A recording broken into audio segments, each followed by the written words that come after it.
Lovely. Okay, hello, Troy Howarth. I'm happy to continue our interview series of you talking about movies you are not particularly well known about talking about, but everybody knows. We did The Irishman, we did Eyes Wide Shut, and today we're doing Blue Velvet. So my first question is, tell me about your relationship with David Lynch as a cinema goer. Well, it's a funny thing because up until I don't remember if it was last year or maybe it was the year before, I really wasn't a fan, Yeah. to be honest with you. I used to find his movies pointlessly sort of obscure and weird for the sake of being weird, which I mean they are, but I think I struggled for a very long time with not always being able to understand what he was going for, what everything was supposed to mean. And it kind of, I don't know, at some point it just seemed to hit me that it's okay not to understand things. It's okay for things to be irrational, which I've not had a problem with other films. I mean, I think like Dario Argento, for example. I mean, movies that don't always necessarily make logical sense. It just took me a while for David Lynch to get to me. So I don't. It was either last year or the year before.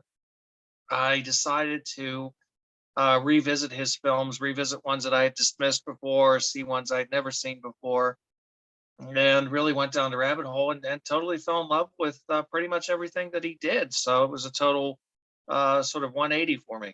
That's so cool. That's great to hear. Because usually that doesn't happen. Usually you just don't like him, and that's the end of that. If you're on that side, I've never heard of Well, I someone mean, coming over. you should always keep an open mind. I think that's very important because we're not sort of set in stone as people as we evolve and we go through changes in our lives. And sometimes it takes certain experiences in order to really fully understand and to be able to react to certain types of films. I mean, the worst thing you can tell anybody who doesn't like something is, well, you don't get it, because that's condescending and it's insulting and it gets people angry. But sometimes it is kind of that. Sometimes you need that little bit of extra experience and things that will make you kind of change your mind. I mean, I've always loved The Elephant Man. Okay. Ever since I was a child. I mean, I can only watch that movie so often because it absolutely destroys me. I mean, it's such a sad film. Yeah. But I've always loved that one, but I mean, it made sense. Yeah, right. It was more mainstream in a way, whereas the other movies, they demand something more of you. So I mean, I had seen like Mulholland Drive in the theater, for example. Nice. And as I recall, I was okay with it up till a certain point, and then it kind of lost me. And I thought, I don't get it. So I'm glad eventually I just had that moment. And a funny sort of thing, it was very much inspired by his daily weather forecast. That's great. So that's what won you over. In a weird way, we're all going through COVID and all of this and everything that's been going on. And here's this kind of, I don't know, sort of strangely soothing, eccentric, but this sort of Midwesterner type guy giving these daily weather reports, blue skies and golden sunshine all along the way. And I just found that so oddly comforting during a period of time that was really a bit stressful. And somehow or another, that was what made say maybe I need to look at his movies again. So I don't know if many people had that experience, but I That's did. hysterical. It took a global pandemic for you to like David Lynch, and maybe World War III will make you like someone else. Maybe World War III will finally win me over to Antonioni. You never know. There you go. There's okay. So so after the weather broadcast, which I know people say are incredible. I actually haven't seen any of them, and I really feel embarrassed admitting that. But what was the first movie by him in your converted states that made you go, hey, there's something going on here? Of the weird ones, you said you already like The Elephant Man, and maybe like The Straight Story, which is pretty straight. Yeah, no. I decided to approach it chronologically, which I think is a good idea. So I figured, I'm either going to start and proceed, or I'm going to start and finish with Eraserhead, which I'd never seen before. Oh wow! It was a movie I was well aware of for years, because I'd seen many images from it, and but I had never watched it. It was, I think, for a period of time, it was not impossible, but it was a little harder to see it. Now it's readily available, and Mhm. obviously there's nice Blu-ray and all of that available. But Mm. I decided, no, I'm going to go ahead and order the Criterion disc of Nice. Eraserhead. We'll take it from there. And I remember watching it, and it was very much along the lines of, I don't really. I sometimes wonder. I'm sure he does have a lot of reasons for everything that he does, although I do think he's Mhm. also a very instinctual kind of a filmmaker. And sometimes an idea occurs to him, and he just trusts it and Mhm. he goes with it. And I don't know that it always, because he resists any kind of symbolism. He won't talk about it. Mhm. Um, Mhm. I remember seeing an interview with him where he said, "I think Eraserhead is my most spiritual film." And the interviewer said, "Can you explain that?" He said, "No." Yes. And I think, I don't know. I'm not convinced that every little weird thing in the movie really means anything. I think sometimes he Mhm. just thinks this is going to be an interesting kind of an Mhm. effect for the film. So I watched the movie kind of slightly perplexed, but totally just immersed in that world, Mhm. that Mhm. visual design and that sound design in particular. The Mhm. sound Mhm. design Mhm. was so extraordinary that I thought, well, it's time for me to really hop aboard the Lynch train, and I did. I went through chronologically, watched everything. So Nice. yeah, it was a very Including the happy new Twin experience. Peaks? I did the whole Twin Peaks experience. I'm glad I asked my friend Nathaniel Thompson, with whom I do a lot of audio Yeah. commentaries, how I should approach that, because he said, "No, no, no, make sure to watch it in order. Go Mhm. two seasons, then Firewalk with Me, and Mhm. then the Return." And Yeah. that's exactly what I did. And the first season, of course, was much better than the second season, which got a little bit too campy. But he wasn't Yeah. involved in that so much. Um, He's the barely on the the set of film, season two. what's that? He was barely on the set of season two. He's making Wild at Heart. Yeah, well, he's busy Yeah. with Wild at Heart, and it went in directions that he didn't approve of. I mean, Yeah. they answered the question, and they didn't even wait Right. until the end. Who killed her? Yeah. They Yeah. kind of Yeah. let that cat out of the bag too early, and Mhm. it got too self consciously campy. Of course. Um, but I don't blame him for that. But then the movie is, oh my god! I mean, it's just a mind searing experience. Yeah. And then the Return, and in Yeah. particular the episode with the woodsman, that black and white Oh episode, yeah. Oh yeah. one of the most terrifying things I've ever seen. Classic. So yeah, I went through all the only things I haven't seen so far are some of the short subjects, but I do have a bunch of them, on disc that I'm going to watch at Mhm. some point. Nice. I love that guy. This is the water. This is the well. Drink full of Yeah, this end. The it's horse is the scary. white of It's the eye genuine. and dark It, within. it's genuinely scary, and I think that one of the things that I really wanted to stress today is that he's not often called it, but he's one of the great horror filmmakers, and he's Absolutely. most of his films are horror films. They may not be classed that way. I don't know if he would like that Mhm. label being attached to him. He might Mhm. not, but they are. Blue Velvet is a horror film. Holland Yeah. Drive is a horror film. Most of them really are. Mhm. Even something like The Elephant Man. One of the reasons that movie won me over as a kid was it had Mhm. this kind of macabre imagery, and it felt like a horror film. Of course, it's shot by Freddie Francis, who was a experienced director of horror films back in the 60s and 70s, and he had been, Oh. cinematographer on The Innocents. So it has that, Oh wow. incredible sort of gothic look to it. Um, it's not a horror film. It's much more of a, sort of a drama, but most of his other movies really do fit into that category. And I'm surprised that I don't see. I'm sure there are a lot of people who say it, but I haven't run into a lot of people who seem to kind of say, yeah, I mean, he really is one of the Mhm. real sort of masters of horror. Okay. All right. So now you've got this thorough understanding of his career, or you're getting there. How would you position Blue Velvet in his filmography and why it was significant at that point in his career? Well, he'd come to it right after a very unhappy experience making Dune, which Mhm. he described it as being like going from hell to heaven, because Dune, as you know, was a very contentious and unhappy experience. It was the only time in his career he had made a film where he didn't really have control. And it, of course, had been produced by Dino De Laurentiis, great Italian producer. And De Laurentiis, although there were problems there, De Laurentiis was a very big, important part of Blue Velvet as well. So actually, right at the time that Dune came along, there had been some talk of trying to get him to do an adaptation of Thomas Harris's book Red Dragon, which Lynch had no interest in doing. He had a script called Ronnie Rocket that he wanted to do, but nobody Right. wanted to take it. He had an idea for Blue Velvet, although it hadn't been developed yet, but it was kind of percolating a little bit. Mhm. And all of a sudden, De Laurentiis comes and offers him this big film, and he figures, well, why not? I mean, it could be and it was an experience. It was a hellish experience for him. But in the midst of making that movie, he's continuing to work on Blue Velvet. He develops a script, and on that film, as a matter of fact, he works for the first time with Kyle MacLachlan, and he gives him an early version of the script and says, maybe we'll make this. And of course, MacLachlan loved the script and understood it'd be a great role for him if it came to be. The funny part was that Lynch had taken the script to Warner Brothers and pitched it. And somehow or other in the process, it had become Warner Brothers property for a brief period of time. It went into turnaround because they didn't want to make it. They hated it. They didn't want to make it at all.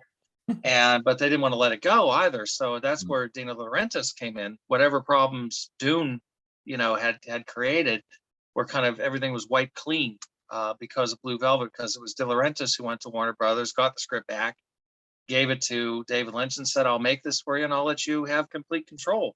So this is him making a bigger film. Although it was relatively low budget, there were about a dozen movies that De Laurentiis was making at his new business setup in Wilmington, North Carolina. At that time, he was doing a lot of Stephen King things and whatnot.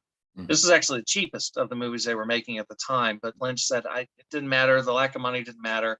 I had the freedom. That's what mattered. So it was the movie, I think, that really kind of revitalized him and gave him back his faith in himself after Dune had left him thoroughly demoralized. I mean, he won't talk about Dune to this day. He pretty much just brushes it off. And, it's generally regarded as his worst film. So, this was a significant opportunity to go back and make the type of film he really wanted to make. Yeah, definitely going back to Eraserhead roots in a sense, after doing two very big Hollywood movies, The Elephant Man and Dune, and then sort of setting, obviously each movie breathes its own, has its own pulse. However, you can sort of, Twin Peaks is like the Blue Velvet TV show, right? That's safe to say. And then, then we go from here to there. But like, he finds a way to go hard on a budget, because he can't go hard on a budget like Dune, for example. No. Yeah, he sort of figures that out with Blue Velvet. No, Dune was a total gun for hire project. I mean, he did the adaptation himself, of course. He wasn't just, filming somebody else's material, but he didn't have the opportunity to really do what he wanted to do with that. And the final cut, of course, was not his. I mean, the interesting thing is The Elephant Man was produced by Mel Brooks. I think a lot of people don't realize that, because Mel Brooks is so associated with comedies. When he's done things like The Elephant Man and David Cronenberg version of The Fly, he keeps his name off the credits because he figures people will start chuckling as soon as they see his name. So The Elephant Man was a more kind of mainstream conventional film than Eraserhead, but virtually anything would be. Of course. But the studio was still concerned because of the weird elements that he kind of worked into it, and they wanted to take stuff out. And Mel Brooks, to his credit, said, we hired this young man because of his talents to make this film. We're going to let him make it the way he wants to make it. And he backed him 100% all the way. Did the same thing with Cronenberg. So Mel Brooks, whether you like his comedies or not, I mean, you have to give the guy a lot of credit. I'm a fan. I'm a fan of his film. Or some, not all. Okay. Spaceballs is no, the producers, but that's okay. Yeah, the producers through, I'd say, at least parts of History of the World. After that, I kind of, I lose interest. But fair enough. Even if you don't like any of his films as a, in terms of his comedy work and whatnot, you have to give him a lot of credit for having that kind of faith in very individualistic auteur filmmakers who made really weird movies and gave them an opportunity to make weird movies on big budgets for a mass audience, and did not interfere. It did not take anything away from what they wanted to do. So actually, Lynch and Cronenberg have both said that, maybe he was the best producer that they ever had. That's hysterical. There's a quote I liked. Mel Brooks, he said, you'd have to be an idiot to like Eraserhead. I fell in love with it. Yeah, well, Dino De Laurentiis did not like it. As a matter of fact, Dino De Laurentiis, it was funny. He hired Lynch to do Dune because he'd seen The Elephant Man, Yeah. and then he got a look at Eraserhead, and the implication was, well, if I would have seen Eraserhead Ah. first, I would never have hired him to do this film. So yeah, but I mean, they're both fantastic films, just in very different ways. I mean, it's easy to see how The Elephant Man is an easier film to warm to. Mhm. But Eraserhead is definitely, it's one of those movies if you like it, you like it a lot, and if you don't like it, you probably pretty much despise it. Yeah, pretty much. It's hard. I've never heard someone feel lukewarm about Eraserhead I or don't think you could a feel middle of much the path response. Yeah. I don't think you can feel much lukewarm about his movies in general. I mean, Mhm. I used to, I disliked him. I Mhm. wasn't just, I mean, I recognized his talent. I understood that, Mhm. obviously he's immensely talented. He has a very specific vision. Mhm. Technically, the guy knows what he's doing, but I was just like, oh, it's just so much, weirdness for Mhm. the sake of weirdness. And even he doesn't know what he's doing. It's a bunch of nonsense. Mhm. Um, but I mean, that's again, completely gone around the other way. So now I have That's really tremendous. cool. No, I mean, I'm glad it's good for me in the sense that I've got more stuff that I can really appreciate and enjoy. Yeah, I definitely. loved my little marathon of going through his movies. That was a lot of fun. I bet it was. Okay, so going back to Blue Velvet, the start of the movie has that great weirdo Americana montage. Then we see the revolting bugs beneath the surface, not too far away. Is that America to you?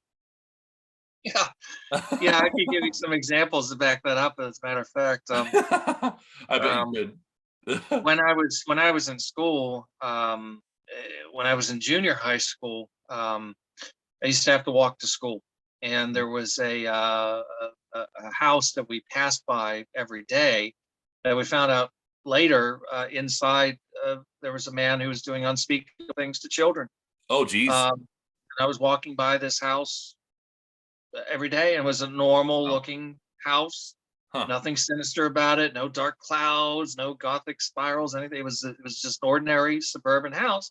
Mm, And and it's scary because of two things. One is the fact we're going by, well, all this stuff is happening to all these poor children that were mm. affected, but also could have been us. Yeah. So I get it. I understand. Even in the smallest towns, there are dark stories, and that's exactly what he's doing here, is sort of peeling that back. Now, it wasn't unique. A lot of people seem to think this was like, somehow something new, and it really wasn't, because one of my favorite movies from the 1950s is a movie called Bigger Than Life. Oh, great movie. Um, Yeah. Great film by Nicholas Ray. James Mason stars in it and produced it. It's a sort of passion film for him. And that's totally doing the same thing. This Mm, Americana that gets flipped on its head, the idealized family, the Leave It to Beaver type family, where mm, it turns out that dad's got a drug problem. And it mm. gets darker and darker, and the shadows get longer and longer as the movie goes on. And that was all the way back in the mid 50s. So Douglas there Sirk had sort of been, does that too. mhm, Yeah. yeah, yeah, there had been films like it before that, Mm, but it was probably the most explicit version of that kind of an idea of, let's take a little small town, the Norman Rockwell type imagery, this mm. idealized Mayberry type community, where everything's so pristine, everything's so clean, but right beneath the surface, um, scaly, creepy things are crawling around, and then we find an ear in a field, which was the image that he first came up with. He basically built this film around that image of the severed ear in the field. Definitely. What this the setting the period is sort of weird. People think it's like a period film. It's got like this 1950s infused Americana thing. He's very much attached to the Midwest in this point of his life, clearly. And you can see it in Twin Peaks. You can even see it a little bit Oh of yeah, Wild at Heart. It's not yeah, until you see something like Lost Highway or Mulholland Drive that you recognize that this person actually lives in Los Angeles. yeah. It took him a while to sort of embrace the fact that he lives in LA. Well, he loves LA. I mean, that's Yeah. that's one of the funny things about it. Once he ended up out there, he loved it. I mean, Mhm, he totally warmed to it, mhm, and he's always sort of been a big fan of it. It's not like he's sort of pined for going back to the Midwest, but that sort of town that kind of iconography and so forth is very much a part of his childhood, and who he was and who he still is. I mean, this is a guy who thrived for years going to Bob's Big Boy, Yeah. restaurant, Yeah. to get burgers and milkshakes. I mean, this is a very, he's kind of a Peter Pan kind of a figure in a way. He's got this sort of Ooh. strange, innocent, almost sort of a howdy doody kind of a Oh yeah. personality about him. He's not particularly, a foul mouthed guy or anything like that. Very old school and old fashioned, but he likes that. And I think he understands as well as anybody that, growing up where he grew up and so forth, he saw it too, that, these towns are really, they're quite beautiful and they're worth celebrating, but they do have a dark undercurrent. And so he's explored that in a lot of the films, which again, goes back to my point that I think, he really is in many respects, he's working within the horror genre, even if it's not explicitly called that. And many of the reviewers would never, say such a thing. But it is definitely going for something very similar to that, where you're kind of giving a slightly off kilter view of something that's meant to be comforting and sort of, very pleasant, and showing it as something somehow unpleasant. Yeah, like how we hear Roy Orbison in the movie. Mhm. It sort of totally twists your understanding of that, like how you hear Sitting in the Rain and A Clockwork Orange. Yeah. Yeah. Yeah, I mean, it's all that. And again, a lot of that too is the sort of 50s thing you were talking about. He's very much interested in that period of music as well, rock and roll and so forth. He loves Elvis. He loves all that sort of thing. So the movies have that kind of iconography. And as you say, it does feel a little bit sort of a Never Never Land type of a thing at the same time. It's like, well, it could be the 50s. It could also be the 80s. It's never really said. But presumably it is meant to be in the 80s, but it's a very David Lynch version of the 80s. That's most certainly. Okay, so I love what's her name? I love oh geez. What's her name? Dern Isabella Rossellini's apartment. Her character. Anyways, what like I love the set design in this movie, just generally speaking. And what do you want to say about the visuals and the costumes and the set design and the mise en scène? What do you want to say about the visual construction of this movie? Well, he seems like he was very taken with a lot of the kind of Art Deco stuff of the 1930s. There's a kind of 1930s feel to that apartment in particular. I know he's keen on things like, The Thin Man and movies like that who were very 1930s. I mean, visually, his films are always, they're sumptuously shot. I mean, he's worked with a lot of great cinematographers. On this movie, he had Frederick Elms, who's the same guy that shot Eraserhead, or at least part of Eraserhead, that went on to do Wild at Heart. Although originally he tried to get Freddie Francis, and Freddie Francis passed because he thought the script was a little too weird for his tastes. They had done The Elephant Man, they'd done Dune, and he came back to do. Actually, the last film he photographed was not Wild at Heart, but The Straight Story. Oh, okay. Which he was nominated for an Oscar. He should have been nominated for an Oscar for The Elephant Man, and he should have won. I don't know what happened there. That's one of the most beautiful looking black and white films I've ever seen. But Frederick Elms does a phenomenal job with the photography in the film in his stead. Great use of, again, the Panavision frame, everything's sort of wide. Again, going back, I think he probably is familiar with Bigger Than Life, which I mentioned before, which is another sort of widescreen CinemaScope 1950s garishly colored movie. So it's definitely got that kind of a quality to it as well. And, everything in his films is very designed. He's like Hitchcock in that sense, or James Whale, or any number of other directors who are very, very visually oriented. And there's really nothing left to chance. If you see something in the frame, chances are he's either put it there or he's instructed it to be put there. True. Very designed. Definitely. And it feels like a nightmare, like you've been saying. So we were talking about the use of Roy Orbison, and I think it's like Frankie Valli and some other 50s pop songs in the sort of demented use of them. What do you want to say about the collaborative relationship between Lynch and his composer Angelo Badalamenti? Yeah, this was the first one. Yeah. This is the first time they worked together, and of course Mhm. they've worked together pretty much permanently since then. Yeah. Um, and of course, Badalamenti's done a lot of other things for other people as well, but this is one of those great used collaborations between director and composer. You could think of No. Hitchcock and Bernard Herrmann. You could think of Fellini and Nino Rota, Sergio Leone and Ennio Morricone, and any number of others that point to. Um, I mean, it's just, again, it's not just the visual aspect. It's also, and it's not even just the music, but it's also the use of sound in general. I mentioned before about Eraserhead, and one of the things that really stands out to me is the use of sound in that film, but also in The Elephant Man, because of its setting in sort of Victorian era England. Mm. Places were still lit with gas, and so you get a lot of that sound, which you don't get in most period films. They sort of don't even acknowledge the idea that these things had a very specific sort of a sound to them. There was that sort of annoying, slightly annoying whistle going on in the background because of the gas, that was lighting the rooms. And all these sort of industrial noises and everything else that we hear. It's very, very effective. And all of his films really seem to have that kind of really interesting use of sound, very particular.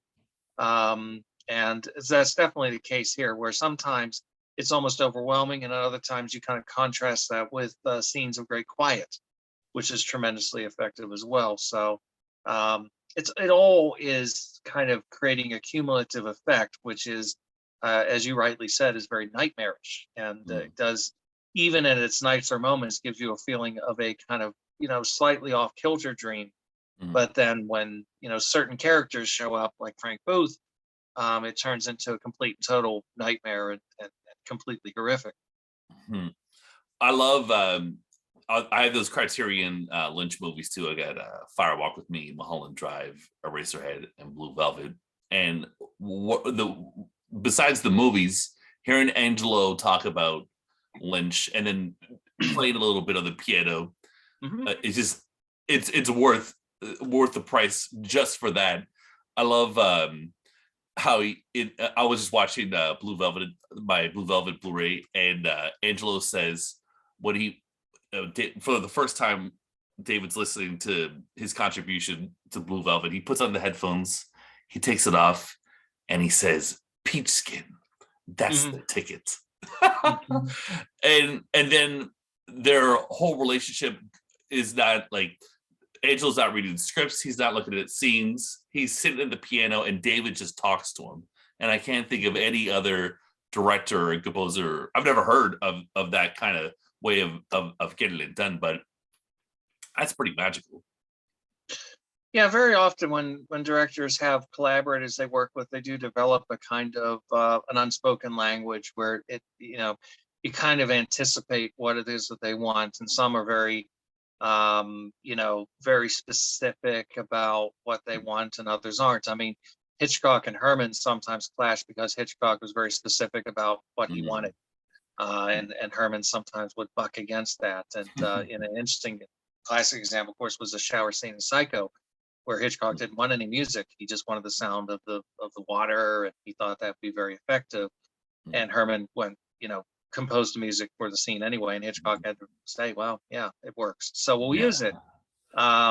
So in the case of Badalamenti and Lynch, I think it's very much along the lines of more, not so much a specific, like, I want a piece of music that's going to complement this particular image or this Mm. particular sequence, but just talking in more abstract terms Yeah. about a particular emotion, a particular feeling, and sometimes, as you say, in the strangest possible terms, but they understand each other, and as such, Yeah. they are able to feed off of each other. And it's one of those relationships where it's hard to imagine, if Badalamenti, were to pass away, Yeah, how true. would we be able to do a Mm. film without him? In the same way as like if Thelma Schumacher wasn't around anymore for Mm. Scorsese at this point, like it's just somehow inconceivable.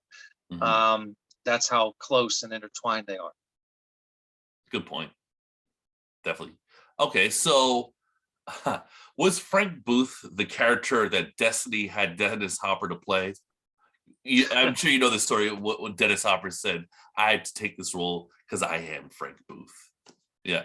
I think if I remember right, he wanted Dean Stockwell for it originally. Oh Um, wow. and I think there was, some discussion about that, but then, Mhm. Stockwell probably, I mean, if I'm correct, I could be misremembering, but my recollection is that that was originally the idea. But Dennis Hopper was kind of struggling. He had been struggling for some time. Mhm. He had a very interesting career throughout the 60s and 70s. Obviously became a great sort of counterculture icon with Easy Mhm. Rider, and he'd worked Mhm. with Roger Corman and doing things like Mhm. Queen of Blood and Night Tide and things like that. And then, he went a little nuts for a period of time, did too many drugs, drank too much, and ended up Yeah. having a period where he was kind of off the grid. And the same thing had happened with Stockwell, as a matter of fact. But he and Stockwell had already worked together on Dune. Obviously, Stockwell played Mhm. the Doctor in that. So there had been some, and I'm not surprised that he would have thought of him because of that. He'd already worked with him, so let's approach him. But Mhm. then Hopper, who was a friend of Stockwell's, came into the mix, and it was like, yeah, this is perfect, which enabled Stockwell to take the role of Ben, which he was perfect for. So everything just worked out in the end. I mean, it is his signature role, and it was one of two films that he did that year that kind of helped to reestablish him as a bankable name again. The other one was Hoosiers, very different film, Mhm. but he plays the kind of character that people love to see in movies, the alcoholic who redeems himself at the end of the picture. So there's a feel good sports movie with Gene Hackman that he does. It's a big popular hit. And there's Blue Velvet, which isn't Mhm. that kind of a film, and probably didn't do that type of business, but people certainly stood up and took notice. And from that point on until the end of his life, obviously he remained a name. And he had cleaned himself up considerably compared to where he'd been before. So I mean, he's one of the great horror characters in Lynch's filmography. You can point to the cowboy in Mulholland Drive, Yeah. Yeah. Yeah. uh, Freddie Jones as Bites in The Elephant Man, Mhm. Willem Dafoe, Bobby Peru in Wild at Yeah. Heart.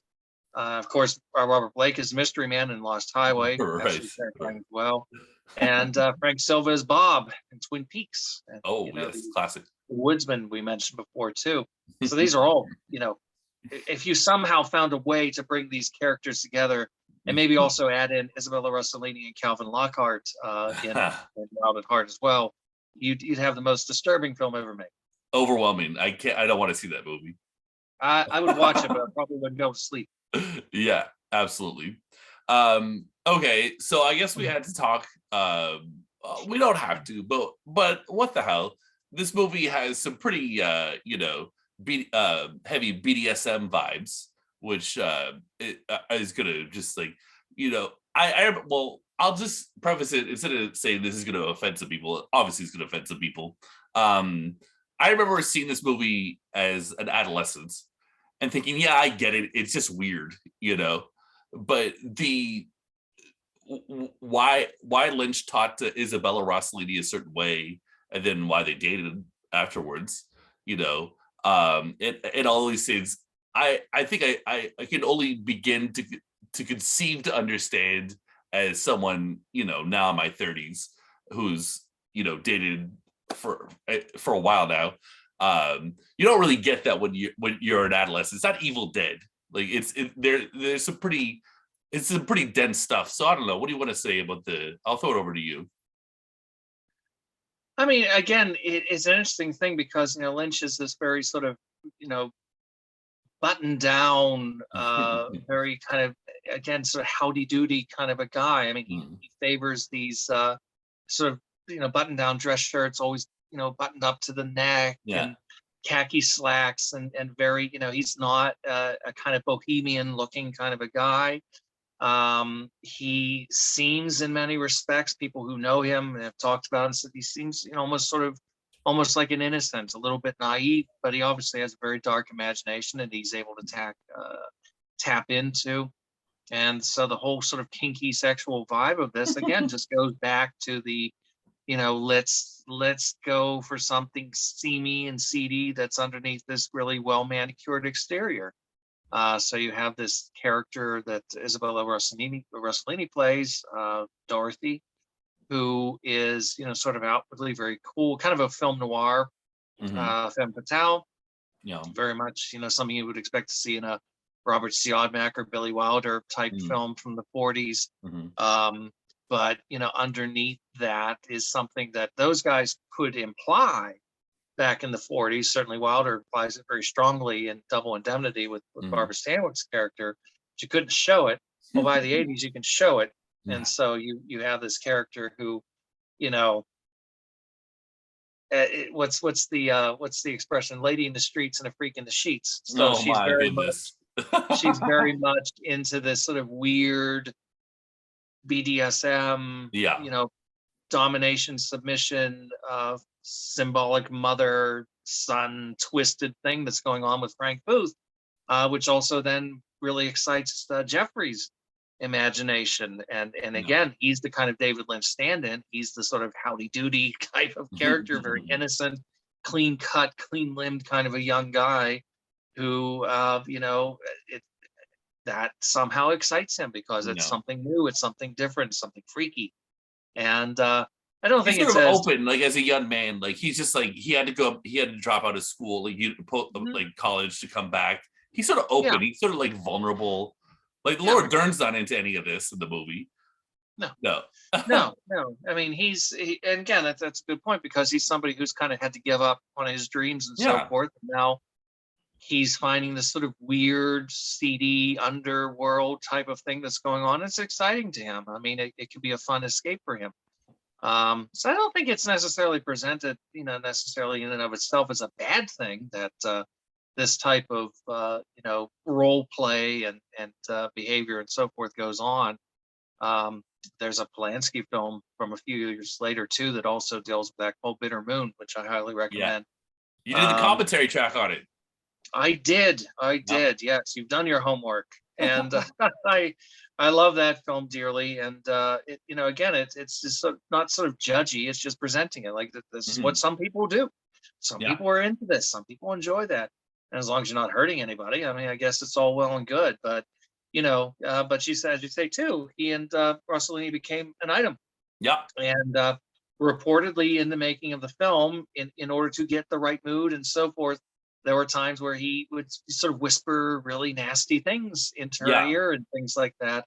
Um, So she would which complain, and then she dated him. So it's obviously complicated. well, And you and I weren't there. Like it's a no, relationship we're between not two there. people. We're It's we're not. intense stuff, and it is extreme, and it's inherently cinematic. We're not there, and it No. really has nothing to do with anybody other than those two. And No. it's the kind of thing that people wring their hands in outrage about too much these days. Yeah. Especially They Roger get Ebert too, back in the day. well, he did too, but Yeah. especially nowadays, people get way too worked up about that. It's like talking about Stanley Kubrick in the way that he was mean to Shelley Duvall on The Shining, and Yeah. trying to blame him for what happened to her, and which is completely preposterous, absolutely Okay. unfair. Um, People are a little too concerned with things like that nowadays because they're all eyes are kind of on, everybody's expected to behave a certain way, and everybody, it's just inappropriate. But obviously, I mean, whatever happened there, it didn't bother her to an extent that she would not want anything to do with him.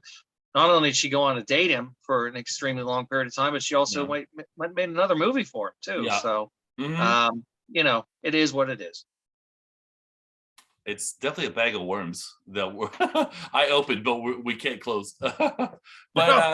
But moving on, are you a fan of Kyle MacLachlan's acting in this? Is he a good David Lynch surrogate?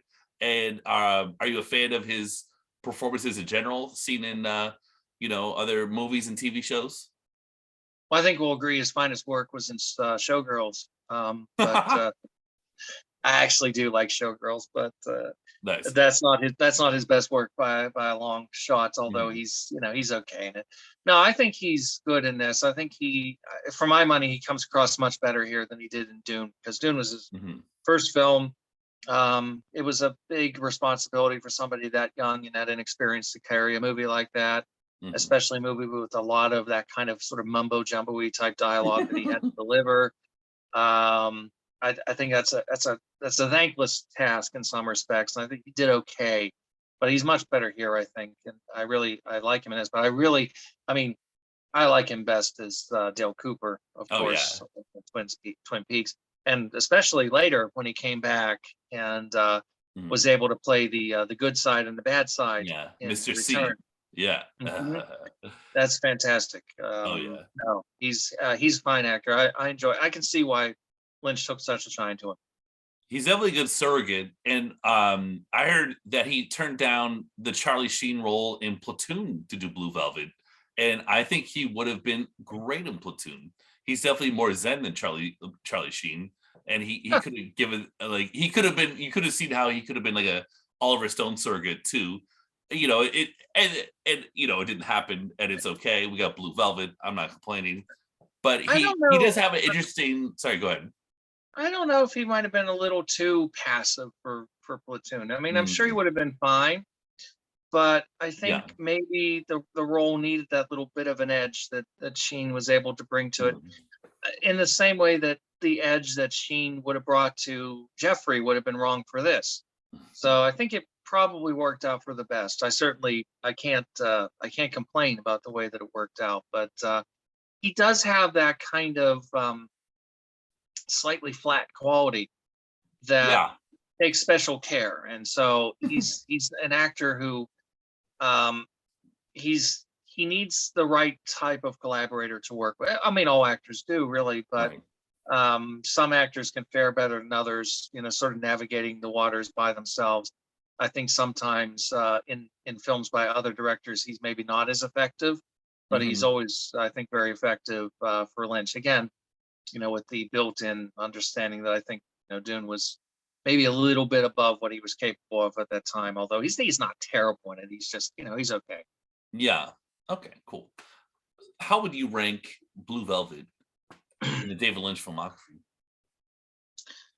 um, I think The Elephant Man is still my favorite, and then Mm. after that would be Fire Walk with Me.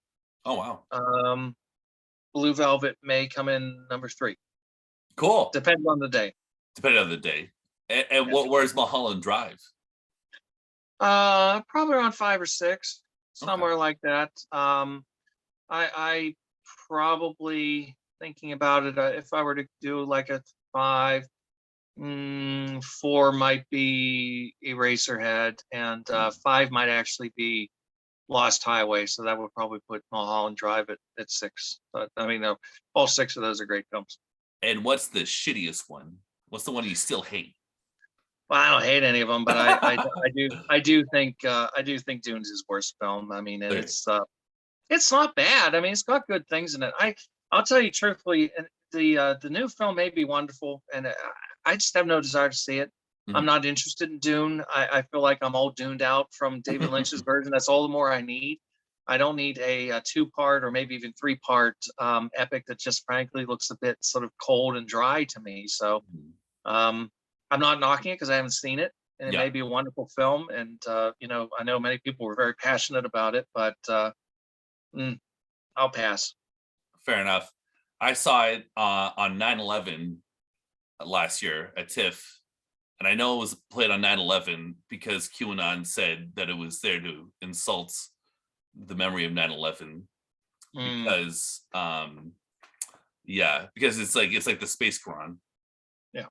Because I'm saying this because this is my 420 upload. You and I talking about Blue Velvet, and I wanted to say something absolutely insane to end this interview, and I did. I can see by the expression of your face that you agree with that. So, what will you be before I let you go, Troy? What will you be up to on 420? I will not be toking. That's not my thing. I will probably be writing books as I usually am. Okay, good to know. Not even smoking a pipe. No, no, no. That was my 20s were a long time. Or my teens and 20s were a long time ago. So no thanks. Oh, okay. So, how many times did you smoke pot? And back in the not that many. Really, I never really liked it that much. Tried it a few times. I mean, yeah, it's okay, but it's not my. I didn't agree with I Troy. smoked cigarettes for years, and I gave those up Oh, about a decade ago. So I'm pretty boring these days, but I'm okay with that. no, it's good. It's good to be boring. Troy, thank you very much for your time. I really appreciate it. We're doing this on Good Friday, actually, but happy 420. And to you too, and thank you again for having me. My pleasure.